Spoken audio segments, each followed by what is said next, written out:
Cody, and on this episode of Problem Solved, we're checking out some of the features on Apple's iOS 18. They'll help you text better, browse better, and take your device's personalization to the next level.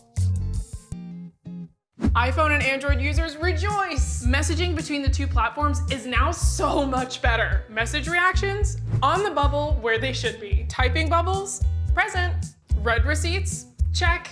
But don't worry, you can turn these off. Just tap on the contact and then toggle the feature on or off. Blurry videos, gone, as long as it's in the right format. The setting is called RCS, and you'll know if it's on both devices in your message input box. If it's on, it'll look like this. If it's not on, it'll look like this. To find the setting on your Apple device, go to Message Settings and look for RCS messaging. Now, if only I could do something about this green bubble.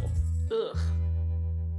It's not just messaging with Android devices that got an upgrade in iOS 18. My next tip will show you some of the fun new features you can find in iMessage. I cannot tell you how excited I am for this. I have literally wanted this feature on my phone for years. And I have the receipt, proof, timeline, and screenshot to prove it. We can finally bold, italicize, and underline in iMessage. Not only that, you can now add some fun animations to your messages. You can apply it to the whole message, parts of the message, or even use a few different ones throughout. You can find all of those features by tapping here.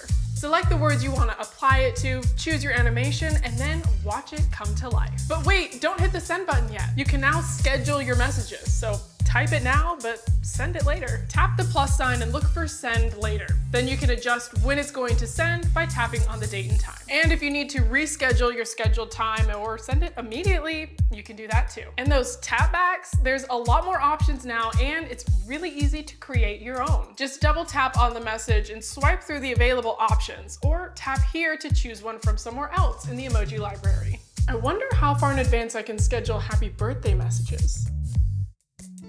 Texting, working, or even watching videos in moving cars can be really uncomfortable for some people. This next tip will show you Apple's attempt at solving that problem.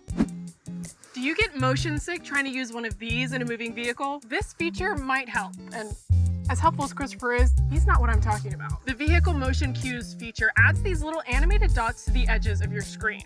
So when the vehicle you're in starts to move, they move along with it. So when there's a right turn, they slide to the left. And if there's a left turn, they'll slide to the right. The feature can be found under the motion settings in the accessibility settings on your device, or in the control center. You can also set it to automatically turn on whenever you get in a moving vehicle and then turn off once the motion stops. Ideally, the feature will make it easier for people who tend to get sick while using their device in a moving vehicle. But there's no guarantee it'll work for everybody. If all else fails, there's always audiobooks.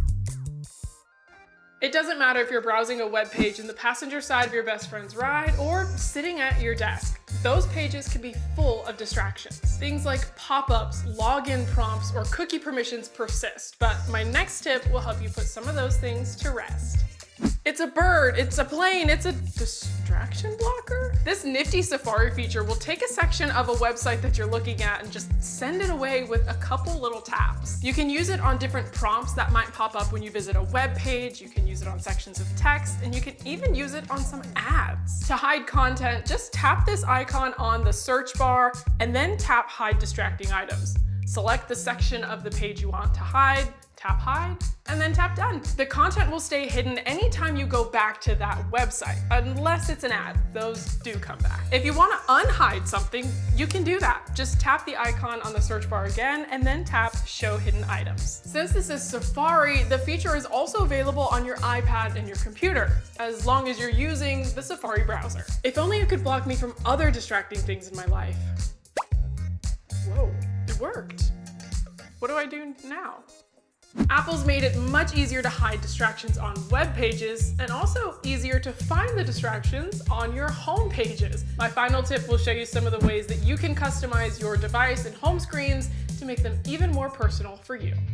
Apple has leveled up some of the ways that you can customize your iPhone, starting right here on your lock screen. You're probably familiar with this flashlight and camera button, but you can actually change those now. Press and hold on your screen and then tap Customize. Here you can change the icon or just get rid of it entirely. Next stop on the customization railroad is your home screen. Icons and widgets can now be docked in various places around the screen. Plus, you can change it to a dark mode, light mode, and even tint the whole thing. Just press and hold on the screen, tap Edit in the corner, and then tap Customize. The final stop on the Customization Express is the Control Center. If you're unsure of where to find the Control Center, just swipe down from the top right corner. When you want to customize it, you guessed it, press and hold. You can add or remove controls, you can move them around on this page, you can turn them into widgets, or you can even turn them into their own full page. I hope you enjoyed your journey on the problem-solved railway. Come back and see us. Woo woo!